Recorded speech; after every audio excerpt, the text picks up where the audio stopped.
The Rainwater Killer, a Haunted Library exclusive series. Jimmy Keen's Charger was found parked just 70 yards from Detective Larson's house. By the time I had gotten there, it was approximately 3:35 a.m. There was 21 police officers on the scene and 5 other detectives who were working under my leadership. His car was surrounded in blue lights. I called for a tow for his car to be hauled to the station for further forensic evidence. Hopefully we could get something in this car, but the Charger was empty. The trunk was checked. I stood outside my own car, surrounded by half of the New York City Police Department. The other half was on the streets looking for Jimmy Keen. The street had been roped off, and as rain fell on all of us, I began to realize just how bad this situation was. But at the same time, I didn't understand how the hell our guy could tote around a full-grown man and not be detected. I mean, it was early in the morning too, and not necessarily a whole lot of people outside, if any. We were now entertaining the thought that our man had his own car parked not too far away and had transported Keen to his car. But even then, I was perplexed how he snuck up on Keen with seemingly no struggle. It had to have been by gunpoint, I assumed. As it stood, Larson was not home, and neither was his car, as officers had already paid the house a visit. This didn't shock me. It was further circumstantial evidence to get that warrant we needed to bring him in. All the surrounding neighbors had been woken up and questioned. Nobody had seen a thing. Lutz pulled up, parking his car nearly a block away because of the crowded street. I met him halfway on the sidewalk and filled him in. Immediately, a look of concern spread across his face. Nobody wanted to see Keen hurt. We nearly looked at him as if he were one of us. Lutz walked with me back to my car where we both got in out of the rain. I cranked up the heat and began to explain that I had placed a tiny tracking device inside of Keen's shoe yesterday when he'd visited my apartment. He had taken a shower, and that's when I did it. I had decided to not tell him the tracking device was on him. The name of the device was an Americlock GL300, and it was about the size of a quarter. Quite expensive, but it would track Keen for 24 hours before the battery died. I had just had a feeling that I needed to do this, just in case he got himself into some trouble. Call it intuition, I'm not sure, but I'm glad I did it now. After a day or two, I was planning on telling him the device was tucked above the tongue of his left shoe, just under the laces, out of sight. Unfortunately, I never got that chance. So what's going on with this tracking device? Lutz asked. Is it working?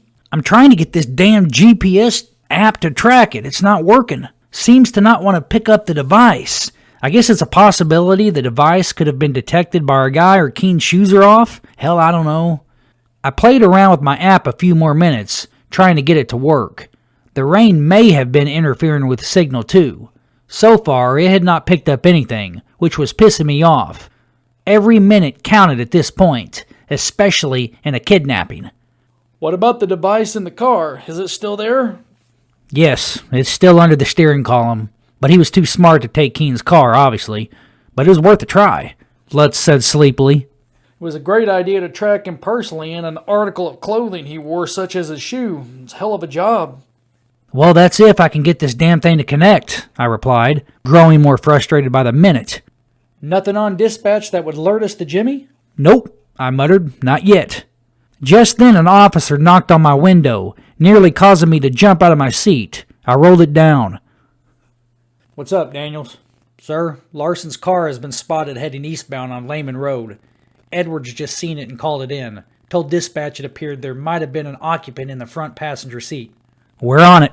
Lutz hopped out to get in his own car to follow me. I ordered all units that were present to pursue the sighting of Larson's car on Lehman Road. Over 20 patrol cars sped off with me in tow. Just then I began to pick up the signal for the device that was planted in Keen's shoe. My app sounded off with a small red dot that was moving. The app was similar to that of Google Maps, only more concentrated on public roads, and the names of these roads were given. It was simply genius technology, and for the price I had paid for it, well over $2,000, it damn well better have been. I decided to go with my application and tracking device, which I knew was in fact Keen's whereabouts, but I still wanted Larson's car pursued where it had been seen.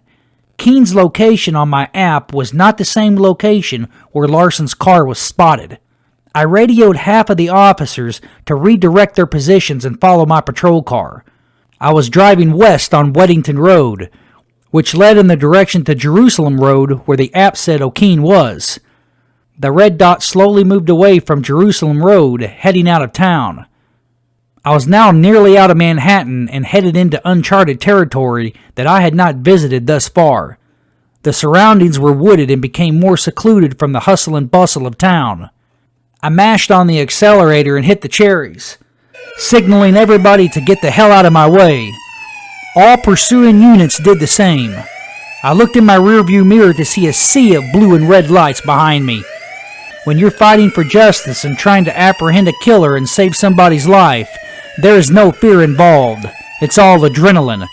You know there's a chance you can die, but you go straight into that storm. In my 20-plus years of law enforcement, never before had I seen such action.